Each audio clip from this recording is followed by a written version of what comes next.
એક સંન્યાસી મહારાજ કનખલમાં હતા. તેઓ ક્રોધને જીતવા પ્રયત્ન કરતા હતા. તેઓ ત્યાં રહ્યા ત્યાં સુધી કોઈના ઉપર ગુસ્સે થયા જ નહીં, પરંતુ થોડા વખત પછી શહેરમાં આવ્યા.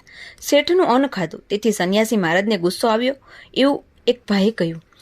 મેં તે ભાઈને કહ્યું, આ અન્નનું પરિણામ નથી, પરિસ્થિતિનું પરિણામ છે.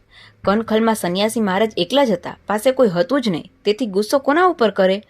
કનખલમાં પરિસ્થિતિ જ એવી હતી કે ક્રોધનું કારણ જ ન હતું. મુંબઈમાં આવ્યા પછી ક્રોધનું કારણ ઊભું થતાં જ સંન્યાસી મહારાજને ક્રોધ ચડ્યો. આનો અર્થ એ છે કે સંન્યાસી મહારાજે ક્રોધને જીત્યો જ નહોતો, એમનો ક્રોધ અંદર જ પડ્યો હતો. તેને અવલંબન મળતા જ ક્રોધ બહાર આવ્યો.